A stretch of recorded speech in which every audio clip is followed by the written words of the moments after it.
Fred Vasseur didn't slam his fist on the desk. He didn't raise his voice. What shook Ferrari after Zandvoort was the silence of a man who felt betrayed by his own team. Hours after Lewis Hamilton's retirement, Vasseur received a report detailing technical adjustments that had been carried out on Hamilton's SF25 without his knowledge, without his race engineer's consent, and most damning of all, without Hamilton's approval. Rear ride height altered by millimeters, differential preload recalibrated to a setting that contradicted simulator runs, and no sign-off from the people who should have had the final word. In the hybrid era, where every adjustment is logged, authorized and audited, this wasn't a mistake, it was a breach of trust. And for Vasseur, who built his Ferrari tenure on transparency, it felt like sabotage from within. When Vasseur read the internal audit, his reaction wasn't technical frustration, it was personal disbelief. He had promised Hamilton that Ferrari would rebuild itself into a team of clarity and discipline, a sharp contrast to the chaos that haunted Maranello for much of the last decade. And yet, the data was unambiguous. Between Friday night and Saturday morning at Zandvoort, Hamilton's car had been altered by Ferrari's Central Performance Group without so much as a discussion with the driver or Riccardo Adami, his trusted race engineer. The changes weren't superficial. Rear ride height had been lowered by approximately 3 millimeters. A number that might sound small, but in Formula One is the difference between predictable downforce and an unstable rear end. The preload setting on the differential was also raised, shifting torque distribution between the rear wheels and changing the car's behavior on corner exits. For Hamilton, who relies on a linear and precise rear axle to match his braking inputs, this combination was lethal. It stripped away his connection to the car. For Vasseur, the fury came not from the technical misstep, but from the process. Ferrari's operating model depends on a strict chain of accountability. Drivers communicate with their race engineers, who liaise with the performance department, with Vasseur himself overseeing final sign-off. But here, the Central Performance Group, an elite technical unit with broad autonomy, had acted independently. They justified it internally as a routine optimization, a phrase that set off alarm bells. If this was routine, how many times before had Hamilton or Charles Leclerc driven cars subtly modified without their knowledge? That question is what shook Vasseur to his core. Because Ferrari's problem wasn't just a car that behaved unpredictably. It was the possibility of a culture where engineers believed performance tweaks could be slipped in without accountability, without transparency, without even telling the man risking his life at 300 kilometers per hour.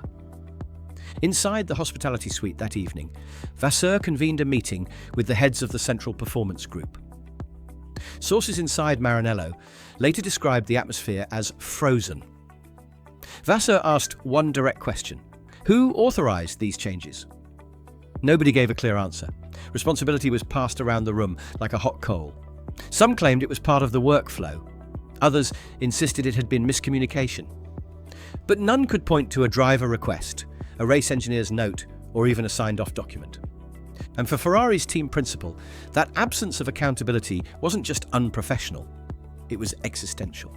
Because if Hamilton couldn't trust the hands that touched his car, then Ferrari couldn't pretend to be a championship team. But if this was only the beginning of Vasseur's purge, what he uncovered next suggested something even darker, that these adjustments weren't an isolated error, but part of a pattern stretching back further than anyone admitted.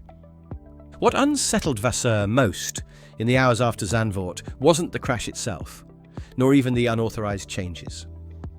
It was the creeping realization that this wasn't a one-off anomaly. As the data team sifted through simulator correlations and historical telemetry, a disturbing trend emerged. Hamilton's SF25 had been diverging from projected behavior all weekend. Tiny gaps between simulation and reality, a tenth here in Sector 2, a strange snap of oversteer there, had been dismissed as setup quirks. But when Ferrari's auditors went back through the log files, they found inconsistencies that couldn't be explained away so easily. On 3 separate occasions since Friday practice, parameters had been adjusted and resynced without corresponding approval records. Ride height, diff preload, even a minor alteration to rear camber that wasn't present in simulator runs. These weren't catastrophic changes in isolation, but together they painted a picture. The Central Performance Group had been operating with a level of autonomy that undermined the authority of both the drivers and the trackside engineers. For Hamilton, the implications were immediate and personal. His driving style depends on absolute trust in the car's rear stability. The moment he senses unpredictability, he adjusts. But that adaptation costs lap time. At Zandvoort, the telemetry showed him losing nearly 0.27 seconds in Sector 2 compared to Friday's baseline, not because of tyre degradation or fuel load, but because he was compensating for rear instability that shouldn't have existed in the first place. For Vasseur, the issue ran deeper than lap time. Ferrari's success in the modern hybrid era depends on the tight integration of simulation, setup, and feedback loops. Break the chain of trust, and the entire system collapses. And here, the chain wasn't broken by accident. It was bypassed. Inside the garage, whispers began to spread. Some engineers believed the Central Performance Group had acted to standardize Hamilton's setup closer to Leclerc's, seeking consistency across both cars for aerodynamic modeling. Others suggested it was an experiment slipped in under the radar, a way to test correlations without bothering the driver. But both explanations carried the same poison. The drivers weren't in control of their own machinery. When Vasseur pressed further, the word routine surfaced again and again. Adjustments like these, he was told, were common practice. That phrase chilled him more than any lap time delta. Because if Hamilton's crash was the result of common practice, then Ferrari wasn't dealing with a rogue incident. It was dealing with a cultural rot. And cultural rot is far harder to fix than a broken rear wing. It requires dismantling habits, rewriting workflows, and confronting egos that have grown too comfortable. Vasseur knew the scandal's true scale was only just beginning to reveal itself. But if the breach of trust was systemic, the next question was even more dangerous. What would happen when Hamilton himself demanded answers and realized this wasn't a mistake, but a pattern he may have been driving under for months? Lewis Hamilton didn't storm out of the garage. He didn't shout into the radio. His silence after Zandvoort was far louder than any public outburst. But behind closed doors, the seven-time world champion was incandescent. For Hamilton, trust in a Formula One car begins with the rear axle. His entire driving style, precise braking points, late rotation, and smooth throttle pickup, depends on knowing that the rear will respond exactly as expected. The moment that connection vanishes, he's no longer racing with instinct, but firefighting with reflexes. The audit showed that Ferrari's Central Performance Group had lowered the rear ride height and increased the differential preload. On paper, the numbers looked small, 3 millimeters here, a few Newton meters there. But in Hamilton's hands, those numbers meant instability. A lower rear ride height narrows the window of aero efficiency, making the car more sensitive to track bumps and load transfers. A stiffer diff preload reduces rotation freedom, forcing both rear wheels to lock in tighter when Hamilton is trying to release the brake. The combination robbed him of the predictability that his style demands. In private meetings, Hamilton described it in simple terms. The car was nervous. I couldn't trust the rear. His frustration wasn't just about the handling, it was about the principle. For a driver who has built his legacy on meticulous preparation, simulator mileage, and clear feedback loops, the idea that changes had been slipped under him without consultation was nothing short of insulting. He demanded explanations. Who authorized these adjustments? Why wasn't he informed? And most of all, how many times before had this happened without his knowledge? The engineers struggled to give him answers. Some hid behind technical jargon. Others framed it as routine optimization. But Hamilton wasn't buying it. He knew that Formula One is a sport of millimeters, where even a single millimeter of ride height can swing sector times by 0.2 of a second. To him, calling such changes routine was playing with fire, especially when the driver was left in the dark. What made matters worse was the timing. Ferrari had finally built a car that could compete, if not outright beat, Mercedes and McLaren on certain weekends. Every point mattered in a constructors' fight, where a single DNF could swing the standings by double digits. At Zandvoort, Hamilton's retirement cost Ferrari at least 15 points. More importantly, it eroded the trust of the man brought in to lead the Scuderia back to glory. For Hamilton, the betrayal wasn't just technical, it was psychological.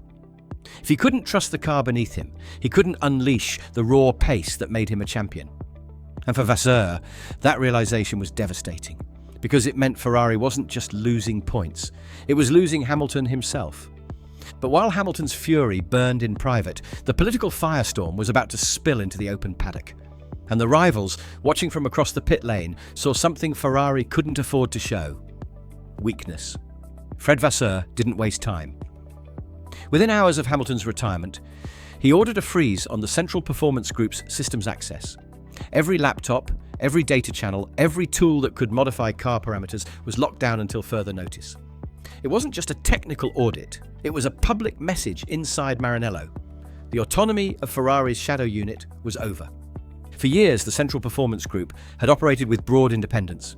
Their role was to supervise simulator correlations, optimize setups across both cars, and run live adjustments based on overnight data.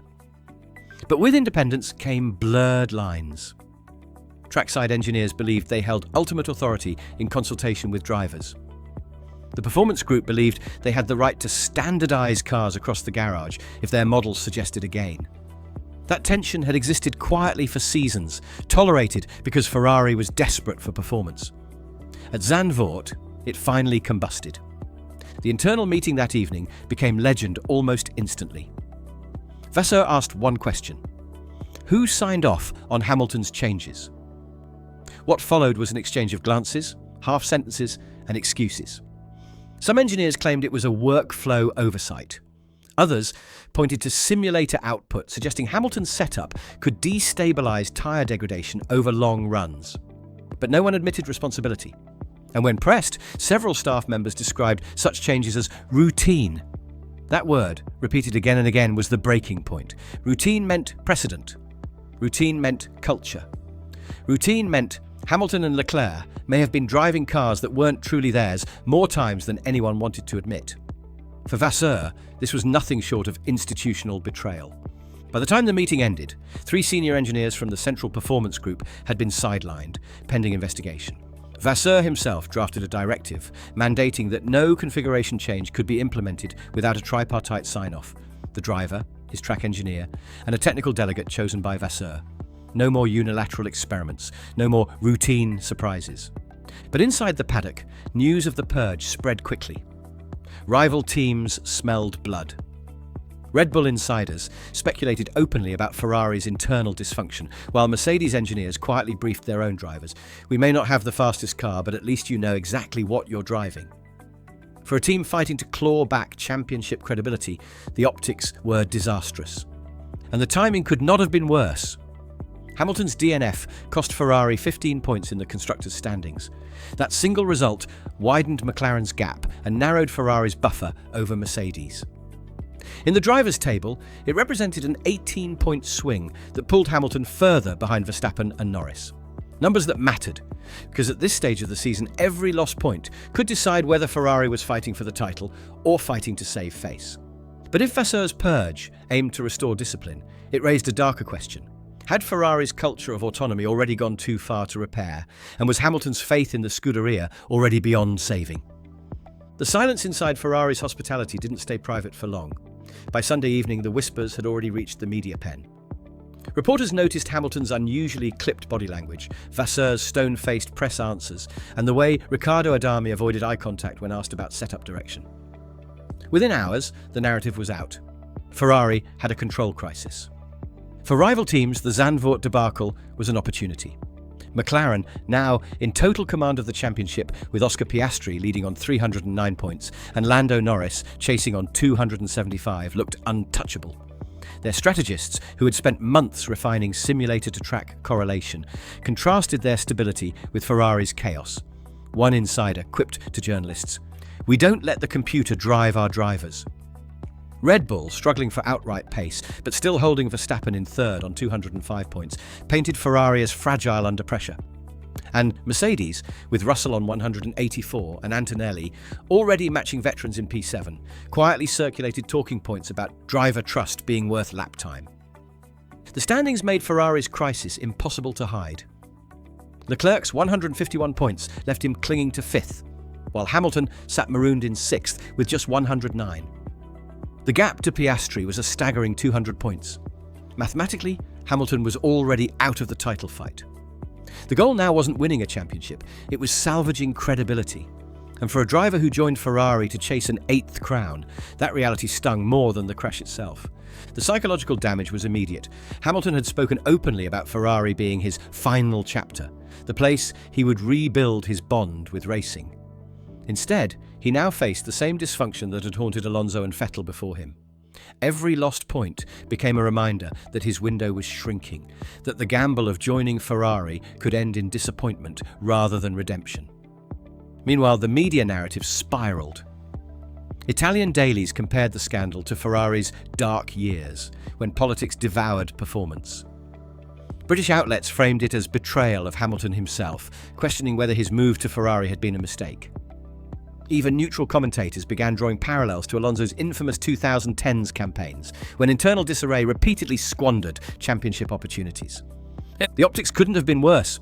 Ferrari wasn't just battling rivals on track, it was battling history off it. And, in Formula One, history is merciless. By Monday morning, hashtags linking Hamilton's DNF to sabotage were trending worldwide. Speculation ranged from favouritism toward Leclerc to systemic rot inside Maranello.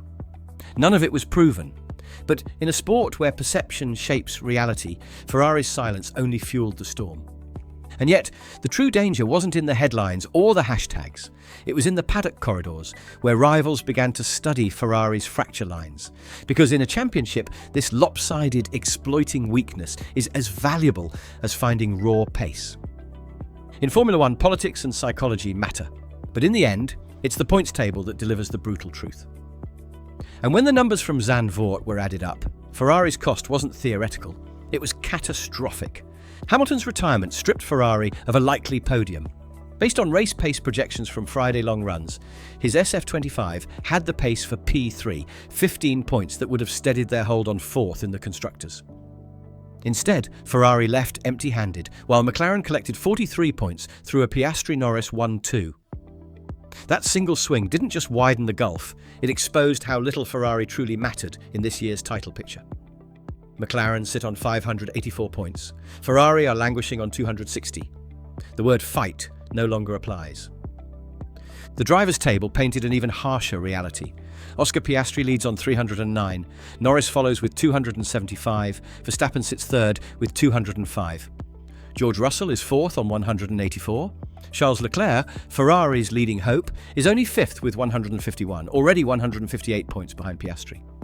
And Hamilton, the seven-time champion brought in to lead Ferrari back to glory, is sixth on just 109 points. More than 200 adrift of the championship leader. Any talk of Hamilton's eighth crown is over. The battle now is for dignity. Meanwhile, Mercedes are circling. Russell's consistent scoring and Antonelli's growing confidence have pulled Mercedes to 248 points, just 12 shy of Ferrari's 260.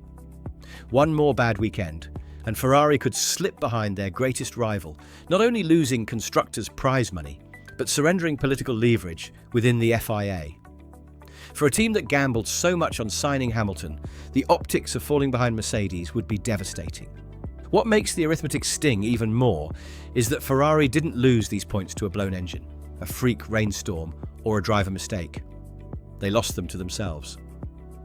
Rivals immediately spotted the opening. A fractured Ferrari cannot respond cleanly to strategy calls, cannot execute pit stops under pressure, cannot give their drivers the confidence to fight wheel to wheel. In Formula One, weakness is currency, and Ferrari just printed it in bulk. History makes the numbers heavier still. In 2010, Alonso lost a championship in Abu Dhabi because Ferrari miscalculated. In 2019, an engine scandal crippled them for years. And now, in 2025, the danger is deeper: cultural collapse. An internal system so compromised that Ferrari's biggest opponent isn't McLaren or Red Bull, it's Ferrari themselves. For Hamilton, the championship is long gone. For Ferrari, the battle has narrowed to survival, holding off Mercedes, repairing trust, and preventing Monza from turning into a humiliation on home soil. Because as the calendar rolls toward Italy, the question is no longer whether Ferrari can win, it's whether they can even look like a team worthy of fighting at all. Ferrari has always been more than a racing team. It is an institution, a political battlefield, and at times a stage for its own tragedies. And when Fred Vasseur stared at the audit logs after Zandvoort, he wasn't just dealing with a rogue engineering call, he was staring into Ferrari's history. Because this wasn't the first time the Scuderia had been undone, not by rivals, but by itself. In 2010, Fernando Alonso lost a world championship at Abu Dhabi because of a single pit wall decision to cover Mark Webber instead of attacking Sebastian Vettel. In 2017 and 2018, Sebastian Vettel's campaigns collapsed under pressure as internal errors piled up, strategy calls, development misfires, and the kind of political noise that drowns focus. And in 2019, Ferrari's controversial power unit technical directive led to a quiet FIA sanction that stripped them of competitiveness for nearly 2 years. Each episode had one common theme: Ferrari's inability to control itself. The parallels to 2025 are striking. Back then it was bad pit calls or regulatory grey zones. Now it is technical autonomy, engineers believing they can override the chain of command. The result is the same: trust eroded, championships slipping away, and a driver left questioning whether he ever had the tools to win. Hamilton's case is particularly cruel. He joined Ferrari not just to chase an 8th title, but to lead a cultural reset. He had spoken of building a new Ferrari, one defined by transparency and unity. Instead, he finds himself reliving the very ghosts Alonso and Vettel faced, fighting not just rivals in papaya or blue, but the inertia of Maranello itself. What makes this moment even more dangerous is timing. Ferrari's SF25 is genuinely competitive. On raw pace, it has closed much of the gap to Red Bull and McLaren. In a straight fight, Hamilton and Leclerc could have mounted a sustained challenge. But as history has shown, Ferrari doesn't need rivals to lose championships. They can do it to themselves. Within the paddock, the whispers are merciless. Engineers at rival teams joke about Ferrari's self-sabotage package, while veteran commentators remind fans that Ferrari hasn't won a drivers' championship since Kimi Räikkönen in 2007. 18 years of missed opportunities, many lost not to lack of speed, but to lack of order. Vasseur knows this history better than anyone. That's why his reaction wasn't just managerial, it was existential. Because if Ferrari repeats the same patterns again, Hamilton won't just fail to win a title, he may walk away believing Ferrari was never capable of giving him one in the first place. And with Monza looming, the worst possible stage for Ferrari to display weakness, the real question is no longer about the car. It is about survival, of trust, of leadership, and of a championship dream already showing cracks. For Ferrari, Zandvoort was a crisis. But Monza will be a trial by fire. The Italian Grand Prix is never just another race. It is Ferrari's cathedral, the one place on the calendar where victory is demanded, not requested. And this year, with Hamilton in red, the Tifosi expected a rebirth. Instead, they will arrive to see a team in turmoil. Inside Maranello, the purge of the Central Performance Group was only the first step. Vasseur's new directive, that no configuration change could be made without a driver's explicit sign-off, was drafted within 24 hours of Zandvoort. But trust cannot be rebuilt with paperwork. Hamilton has already made clear in private conversations that he will approach Monza with skepticism. He will scrutinise every adjustment, demand proof of every change, and rely more heavily on his own engineer than ever before. That level of vigilance may protect him, but it also slows the agility of a team that needs to react instantly. The psychological toll is harder to measure, but just as significant. Hamilton thrives on instinct and flow. When he feels at one with the car, his pace becomes relentless. But at Zandvoort, that bond was severed. At Monza, the fear is not whether Ferrari has the speed. The SF25 has shown it can challenge in low downforce trim, but whether Hamilton will trust the car enough to attack the corners with the abandon required. At 340 km per hour into the Variante Retifilo, hesitation is measured in tenths, and tenths are the difference between pole and the third row. Meanwhile, rivals prepare to exploit Ferrari's weakness. McLaren arrive buoyed by Norris's win and Piastri's consistency. Red Bull, though no longer untouchable, know how to punish mistakes over a season. Mercedes, lurking closer than Ferrari ever wanted, scents blood. If Ferrari stumble again at Monza, the constructors' battle could swing beyond recovery. For Vasseur, this is more than a technical challenge. It is a fight for authority, for the credibility of his leadership, and for the very idea that Ferrari can be disciplined enough to win in modern Formula One. Fail at Monza, and the Tifosi will not forgive. Succeed, and perhaps Hamilton can believe again. But the danger remains. In Formula One, trust is far harder to win back than a tenth of lap time. And right now, Hamilton isn't sure he has either.